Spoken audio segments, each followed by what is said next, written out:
오늘도 주님의 크신 은혜가 우리 모두에게 또 방송으로 참여하는 이들에게 충만하시기를 간절히 축원합니다.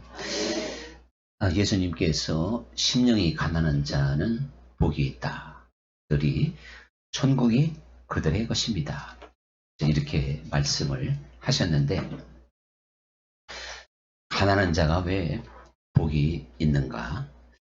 사실 의구심을 가질 수 있는 그런 말씀이 시작이 됩니다. 그런데 이 가난하다라고 하는 것을 그 언어적으로 오이프트코이라고 하는 말을 쓰게 됩니다. 헬라어로.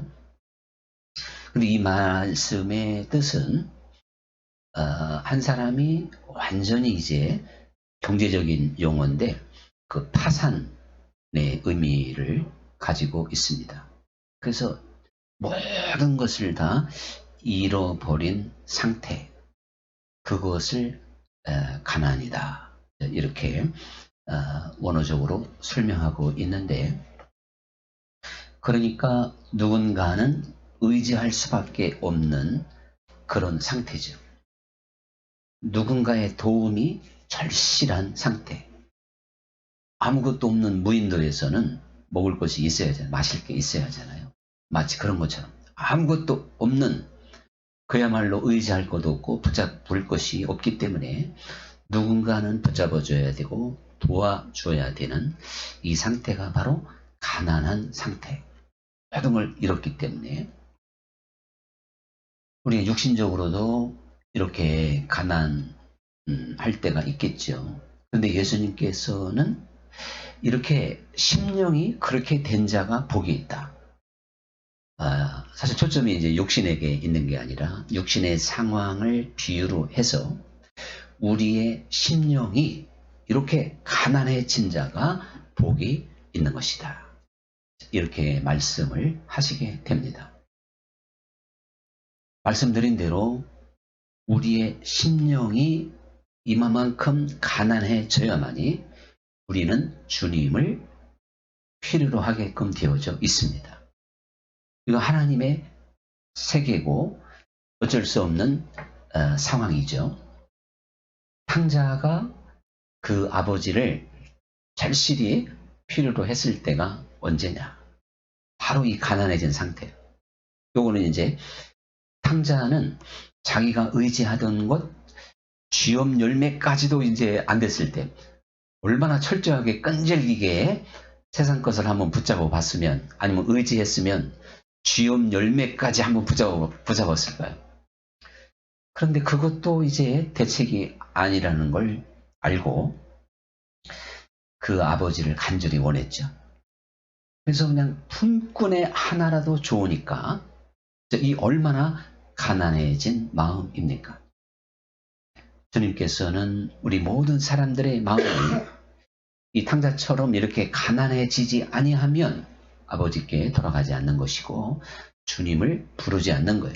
주의 이름을 부르는 자는 구원을 얻을 텐데, 이 주님의 이름을 진정으로 부를 수 있는 사람이 바로 심령이 가난한 사람이다.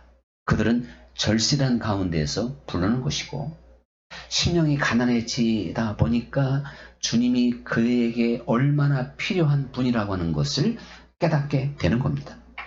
이것은 무슨 교리적으로 지식적으로 진리가 그러니까 주님이 필요하구나, 나를 위해서 죽어야 될 분이 있어야 되는 거구나, 주님이 나를 대신해서 죽으셨구나, 단지 이렇게 지식적인 필요가 아니라 이건 내 영이 느끼는 것이고, 내 어떠한 체험 속에서 내 속사람이 주 예수님이 아니면 나는 영원한 죄 가운데서 죽을 수밖에 없고, 사망 가운데서 나를 건질 자가 없구나, 주님만이 나를 살리시는 분이시고 내게 생명을 주시는 분이구나, 이것을 가난한 가운데에서 깨닫게 돼서 그 주님을 부르게 되는 것이고 주님을 의지하는 것이다. 지금 이렇게 우리가 가난한 마음이라는 말 속에서 찾아볼 수가 분명히 있습니다. 왜 그런가 하면 그렇게 할 때 하나님의 나라가 임하기 때문에 그렇다는 것이에요. 오늘 우리는 하나님의 나라가 지금 현재 항상 말씀드리지만 내 삶에서 이루어져야 될 줄 믿습니다. 주님께서 하나님의 나라가 여기 있다 저기 있다 하지 말라는 거예요. 내가 죽으면 간다, 아니면 1년 후에 올 것이다, 아니면 저 미국에 가면 있나, 이런 생각하지 말래요. 네가 현재 있는 자리, 네 삶에 그게 고난이라 하더라도, 지금 어렵고 힘들더라 하더라도 네 삶 속에 있느니라, 너희 안에 있느니라, 이렇게 말씀을 하셨는데, 이 하나님 나라의 그 능력이 얼마나 위대하냔 말이죠.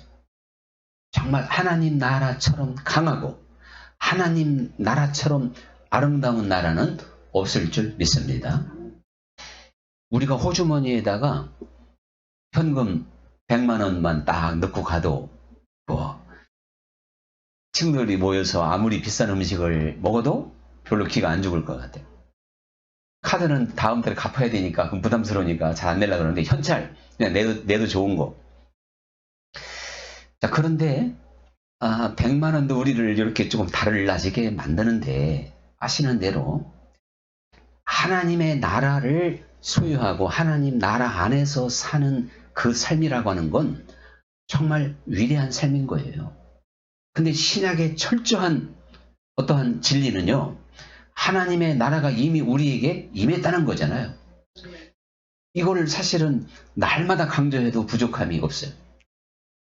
그런데 우리는 이미 내게 주어지고 내가 그 안에서 살아도 좋고 그 능력으로 살 수 있는 축복을 받았음에도 불구하고 사실은 그 은혜와 그 능력을 상실하고 살 때가 많기 때문에 사실은 개인적인 어떠한 불행이라고 하는 건 낙담일 수도 있고 뭐 슬픔일 수도 있고 어떠한 뭐 분노가 될 수도 있겠죠. 근데 그 하나님 나라 안에서 항상 기뻐하고 범사에 감사하고, 그래서 쉬지 않고 기도할 수 있는 그러한 일체의 능력, 그 비밀을 우리 주님은 주시게 된 겁니다. 그러면 왜 그렇게 위대한 하나님의 나라가 내 삶에서 잘 이루어지지 않을까? 그만큼 내가 가난하지 않기 때문이라니까요. 가난, 다시 말하면 오이프트코이라고 하는 아주 나 자신이 완전히 아주 그 파산된 나라고 하는 존재가 주님 안에서 정리가 안 됐기 때문에 하나님의 나라가 임할 수 없다는 것입니다. 하나님의 나라가 우리에게 주어졌다고 하는 것 자체를 감격하고 감사함으로 바라봐야 되겠지만, 항상 하나님의 말씀은 거저주는 게 없어요. 뭘 봐도 거저주는 게 없어요. 우리가 예수님의 공로를 믿는 게 거저잖아요. 맞죠? 거저죠.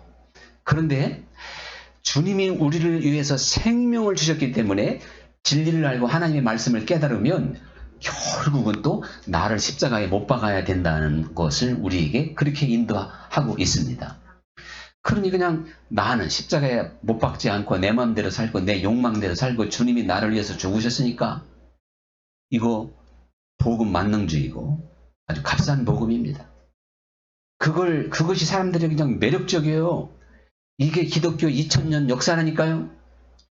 이래서 하나님의 나라를 맛볼 수 없는 거고, 이래서 참된 크리스찬의 삶으로 변화를 안 받는 겁니다. 안 받는 게 아니라 못 받는 거죠. 주님께서 너희가 정말 심령을 가난하게 갖는다면 하나님의 나라가 그들에게는 자연스럽게 임하는 것이다. 하나님의 나라가 내 현재 삶 속에서 임하는 것이기 때문에 그 나라는 우리에게 많은 열매를, 풍성함을 분명히 주게 된다 하는 것을 우리가 알 수 있을 텐데, 이래서 우리가 정말 마음을 가난하게 가져야 될 텐데요. 현실적으로 보면 이게 쉽냐 이거죠. 마음을 가난하게 갖는다고 하는 게 이게 쉬운 문제가 아닌 것입니다. 그래서 예수님께서 이제 오늘 이 심령이 가난한 자는 복이 있나니 천국이 그들의 것이다. 이것은 생각해보면 굉장히 놀라운 아주 그 값진 상황에서 나온 말씀이에요. 왜 그런가 하면 저 하늘에 계신 하나님이 이 땅에 오셔서 우리 인생들에게 맨 먼저 하신 설교예요. 첫 마디. 회개하라 천국에 가까웠느니라고 하는 건 하나님 말씀이라기보다는 선포고, 하나님의 그 진리의 말씀을 가르치실 때 우리에게 첫 번째 첫 마디로 심령을 가난하게 가져라. 그리하면 천국이 너에게 임할 것이다. 이렇게 말씀을 하시게 된 겁니다. 그렇기 때문에 얼마나 의미가 있고 어둠 가운데 있는, 그래서 영적으로 말하면 귀가 어둡고 눈먼 거와 같은 우리 인생들, 이게 바로 사망 가운데 있는 건데, 이러한 인생들에게 하나님께서 맨 먼저 하시고 싶은 말씀, 주님의 말씀을 이 땅에 기록해도 보관할 것이 없을 만큼 많은 말씀을 하셨다고 요한복음에 그랬는데, 그 태초부터 하신 말씀이기 때문에 그러겠죠. 그 많은 말씀 가운데 첫 마디가 심령이 가난한 자를 가르쳤다면, 우리가 이 말씀에 좀 더 귀를 기울여야 될 텐데, 예수님께서 이 귀한 말씀을 첫 마디로 할 수밖에 없었던 건 역시 이 말씀을, 팔복의 말씀을, 그래서 이제 팔복의 동산이라고 했는데요. 바닷가 언덕, 그래서 저 갈릴리에서 이렇게 육지로 불어오는 바람이 있기 때문에 예수님이 바닷가에서 설교를 하시면 멀리 그 음성이 전달될 수가 있었던 거죠. 그 동산에 예수님을 바라보며 서 있는 수많은 사람들, 주님께서는 그들의 마음이 가난하지 않다고 하는 것을 너무나도 지금 잘 알고 있는 겁니다. 그때나 지금이나 우리 사람들의 마음이 얼마나 복잡하냔 말이죠. 그래서 만물보다 부패한 것이 사람의 마음이다. 우리 생각과 마음을 이렇게 날마다 점검해 보면 참 그게 바로 이제 부패하다 할 만큼 버려야 될 것, 우리가 비워야 될 것이 많다고 하는 것을 아실 텐데, 주님께 무언가 말씀을 듣기 위해서, 그 당시에 예수님이 앞에 그렇게 수많은 사람들이 모여들었다고 하는 것은 한순간에 된 것이 아니고 이미 주님의 이름이 많이 나와 있었기 때문에 그렇죠. 그래서 주님이 어디 나타나셨다 하면 그냥 인산인해를 이루었잖아요. 바로 그러한 사람들에게 들려주고 싶었던 말씀이 심령을 가난하게 가져라 하는 거였고, 실제 그 수많은 심령 가운데 우리 주님이 인정하실 만한 심령이 가난한 자가 당시에는 없었잖아요. 진리 자체가 모르니까. 그래서 이제 진정한 진리의 빛을 거기에서 선포하시게 된 건데, 예수님이 이렇게 말씀을 하시잖아요. 너희가 무엇을 보기 위하여 광야로 나갔느냐? 세례 요한이 광야에서 막 회개를 선포하니까 세례 요한을 만나기 위해서 수많은 사람들이 광야로 나아갔습니다. 그런데 그 광야로 나갔던 수많은 사람들의 심령을 살펴볼 때 세례 요한이 외치는 그 말을, 오늘 말씀처럼 심령이 가난한 상태에서 그 선지자의 음성을 들었어야 되는데, 예수님은 지금 그것을 인정하지 않는 것입니다. 그래서 너희가 흔들리는 갈대를 보기 위해서 갔느냐? 아니면 부드러운 옷을 입은 사람을 보기 위해서 갔느냐? 아니면 선지자의 음성을 듣기 위함이냐? 주님께서는 옳도다. 너희가 선지자의 음성을 듣기 위해서 광야로 나갔느니라. 그런데 그 선지자의 음성에 귀를 기울일 수 있는 사람은 오직 심령이 가난한 사람이어야 되고, 그 사람들만 들을 수 있는데, 우리 주님께서 그 사람들의 마음에서 흔들리는 갈대를 보게 되는 것이고, 부드러운 옷을 입은 사람들을 찾는 어떠한 세속적이고 세상적인 그런 하나의 표현들이 되는 것이죠. 이렇게 중심 자체가 흔들렸기 때문에 중심 자체가 초점에서 벗어난 걸 너희가 무엇 때문에 광야에 나갔느냐 이렇게 이제 지적을 하셔서 사람들의 마음이 가난하지 않다. 하나님 보시기에 합당치 않은 흔들리는 갈대와 부드러운 옷으로 너희의 생각과 마음이 채워져 있구나. 이렇게 지금 책망을 하시게 된 겁니다. 그러니까 예수님께 몰려왔던 수많은 사람들이나 세례 요한을 보기 위해서 광야로 나갔던 엄청나게 많은 그 사람들, 그들 심령이 가난하지 않다라고 하는 것을 주님께서 정확하게 지적하시게 된 거죠. 그런데 사실 이것은 예수님의 그 12 제자들도 마찬가지였어요. 그 제자들의 마음이 가난해지지 않았기 때문에 그들이 끊임없이 누가 크냐 이걸 아주 서로 다퉜지 않습니까?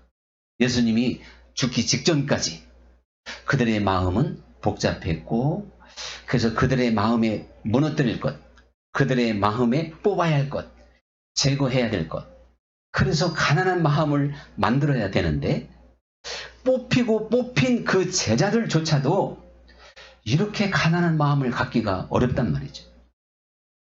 근데 결국에는 가난한 마음을 가졌습니다. 그러면 내가 지금까지 신앙생활을 했지만 나는 가난한 마음을 갖기가 쉬웠을까? 나 자신도 한번 깊이 우리 서로 반성을 해볼 때 우리도 제자들처럼 여전히 헤맬 때도 많고 부족함이 있었다 할지라도 우리 안에 착한 일을 시작하신 그리스도의 부르심이 결국 우리를 이제 가난한 마음으로까지 열매 맺을 수 있도록 인도해 주십사하고 하는 간절한 소원을 가지고 또한 그 믿음을 가지고 사실은 다 전진해 가야 되는 거예요. 제자들이 예수님을 부인하고 다 도망쳤지만 그래도 용기 내서 다시금 주님 앞에 나와 결국에는 가난한 마음을 가졌던 것처럼 바로 그것이 믿음의 길이요 지혜인 걸 볼 수가 있지 않습니까? 이 바벨탑 사건을 생각해 보면 사람들의 얼마나 이 가난한 마음을 갖기가 어려운 존재들인가 하는 것을 알게 되는 것입니다. 그래서 구약 시대에는 어떠한 하나님이 그냥 저 하늘의 구름기둥, 불기둥을 또 띄우고 눈에 보이도록 막 역사를 하셨잖아요. 신약에는 사실 그런 게 거의 없지 않습니까? 그런데도 이 바벨탑을 쌓으면서 어떠한 인간들의 그 교만한 마음, 이것은 정말 가난한 마음과 전혀 반대가 되는 그러한 마음에 사로잡히기 쉬운 것이 우리 인생들이다 라고 하는 것을 바벨탑 사건은 분명하게 보여주고 있는 겁니다. 주님께서 이렇게 심령을 가난하게 가져야 된다고 하는 것을 맨 처음에 이렇게 말씀하신 것은 결국 우리 신앙의 입문, 진정한 신앙의 출발은 마음을 가난하게 가질 때 그때부터가 시작된다고 볼 수가 있기 때문에 그런 것이죠. 그래서 팔복의 말씀 가운데에도 맨 먼저 나오게 된 겁니다. 이것은 어떠한 단계를 가리킨다기보다는 심령을 가난하게 갖는 것이 그 다음에 나오는 애통하는 자보다 단계가 아래에서 그런 게 아니라 하나의 시작, 출발 자체를 말씀하고 있다는 사실이죠. 그래서 이 주님께서 우리들에게 어떠한 진정한 신앙인으로서 시작이 되고 성장해 갈 수 있는 그 길을 심령이 가난한 자가 되어야 된다. 이렇게 이제 가르치게 되었다. 그런 이야기죠.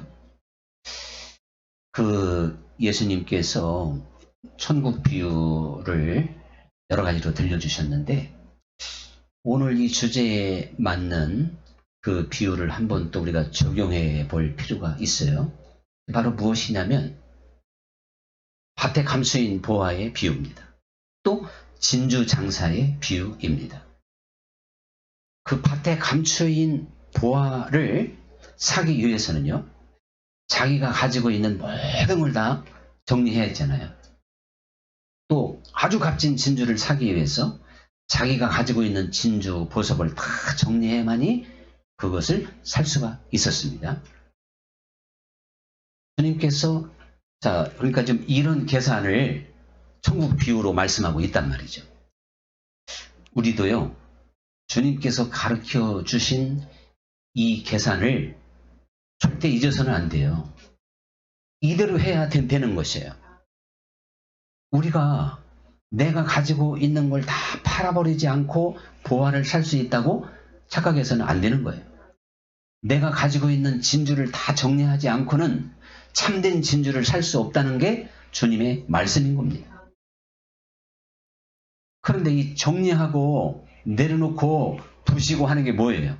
그게 바로 심령을 가난하게 갖는 일인 줄 믿습니다. 사실 값진 그 보화나 진주에 비하면 내가 가지고 있는 건 참 이게 값어치가 안 나가는 거예요. 영원한 것도 아니고 별거 아니죠. 뭐 또 흔한 것이라고 볼 수 있어요. 그 비유 자체만 봐도 그런데 여기서 값진 보화 또 값진 진주가 바로 하나님 나라로 비유가 되어져 있잖아요. 하나님의 나라를 그렇게 비유해 놓고 누구든지 그 하나님의 나라를 살려면 네 것을 다 팔아라. 네 것을 다 정리해라. 이게 육신적으로 생각하지 말고 이것이 바로 마음을 가난하게 갖지 않고는 살 수 없다. 즉 임할 수 없다. 이런 말씀이 된단 말이죠. 우리는 정말 성경에서 말씀하고 있는 진리에 좀 더 진지하게 귀를 기울여야 될 줄 믿습니다. 이거 사실은 굉장히 중대한 말씀인데 우리는 단지 그냥 교리적이고 지식적인 것으로 모든 걸 다 받아 넘겨서 우리가 진리 가운데로 진정으로 서지 못할 때가 너무나도 많습니다. 이 값진 보화의 비유와 진주 장사의 비유는 심령을 가난하게 가져라. 그러면 천국이 임한다. 라고 하는 예수님의 이 첫 번째 복을 설명하기에 너무나도 적절한, 그렇게 한번 적용해 보기에 얼마나 필요한 비유가 될까 하는 것을 우리는 생각해 볼 수가 있습니다. 그래서 우리들이 이러한 이제 세계를 깨닫게 되면 사실은요, 우리가 주님께 어떠한 중심을 드리고 이 처음 계명, 마음을 다하고 뜻을 다하고 힘을 다하고 목숨을 다하여 주의 하나님을 사랑하라. 왜 예수님이 그렇게 말씀하셨는가를 우리가 다시 한번 깨닫게 될 겁니다. 왜 그러냐면 내 것 내려놓기가 어렵잖아요. 사실 제가 탕자 얘기를 서두했습니다마는 이 탕자도 자기 것을 이거 다 부질없는 짓이구나, 허탄한 일이구나, 아버지께 그냥 품꾼이라도 있는 게 그게 복이 있는 거구나, 이것을 깨닫기까지 많은 시간이 필요했어요. 많은 그야말로 참 시행착오가 있었던 것입니다. 이와 마찬가지예요. 우리가 하나님을 바라보고 그래서 주님께 마음을 드리고 우리가 정말 하나님께 대한 어떠한 사랑을 목숨을 다하기까지 할 때 우리는요, 나 자신을 이렇게 비우게 되고 또한 내려놓게 되고, 즉 우리의 심령을 비울 수 있는 그러한 상태가 된다, 그런 이야기죠. 그래서 이 사도 바울이 잘 알고 있는 내용 그대로 자기에게 가지고 있는 모든 것을 배설물처럼 여긴다. 이거 참 너무나도 잘 쓰는 표현이지만 그 마음을 가난하게 갖기 위해서 바울이 내 마음을 가난하게 가지지 못하게 만드는 이러한 것들이 이게 얼마나 부질없는 것인가를 확실히 깨닫기 때문에 분토와 같이 여겼고 또한 배설물과 같이 여기게 된 줄로 믿습니다. 이러한 그 진리를 분명하게 깨달았기 때문에 그런 것이죠. 그러니까 우리는요, 하나님의 나라를 우리가 이 땅에서 소유하고 또한 그 능력을 가지고 살아가는 데 있어서 이것이 우리가 저절로 그냥 주어지는 그러한 것으로 우리가 생각을 해서는 안 돼요. 예수님께서 뭐라고 말씀하셨냐면 누구든지 자기 목숨을 잃는 자는 얻을 거라고 그랬습니다. 그런데 자기 생명을 얻고자 하면 잃게 된다는 거예요. 즉 자기 생명을 사랑하면 잃게 될 것이고 미워하는 자는 얻게 될 것이다. 이렇게 이제 말씀을 하시게 됩니다. 왜 예수님께서 이렇게 말씀을 하셨을까요? 우리는 주님께서 내게 생명을 주셨잖아요. 하나님은 예수 그리스도를 이 땅에 보내셔서 십자가에서 생명을 내놓고 죽게 하셨는데 이것이 사실은요, 두고두고 우리 모든 인생들에게 너무나도 깊이 전달되는 메시지가 있는 겁니다. 하나님이 하나님의 아들 생명을 내놓지 않고도 구원할 수 있는 길이 있겠죠. 뭐 가능한지는 모르겠습니다. 하여간 하나님 안에서는 있을 텐데 그 아들 예수 그리스도의 생명을 내놓기까지 하셨으므로 이 진리를 알고 그 은혜를 받는 이들로 하여금 결국에는요, 우리 자신의 생명도 주님께 드릴 수 있도록 생명까지라도 주님께 드릴 수 있는 그러한 사랑을 우리에게 원하시게 됐다. 그런 이야기입니다.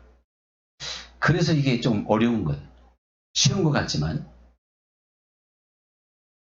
우리는 사실은 하나님 나라의 가치와 영원한 것을 확신하고 그것을 깨닫게 되면 다시 말하지만 비유에서 값진 부활을 확실하게 본 사람은 자기 것을 귀하게 여기지 않듯이 우리는 영원한 하나님 나라 앞에서 바울처럼 배설물처럼 분토와 같이 여길 수 있는 그러한 지혜와 능력을 가질 수 있기를 간절히 원합니다.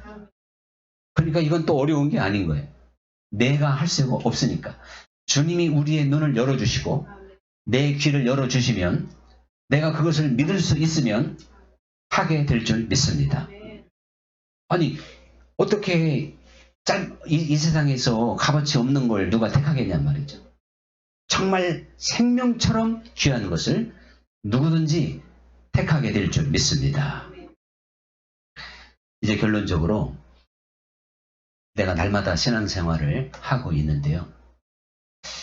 이 가난한 마음은 어느 한때만 얻는 게 아니고 이게 하나님 나라에 갈 때까지 계속 유지가 돼야 하잖아요. 그래서 신앙생활은 이게 과거, 현재, 미래가 연골고리처럼 계속 이게 이어지는 거예요. 단절되는 게 아닙니다.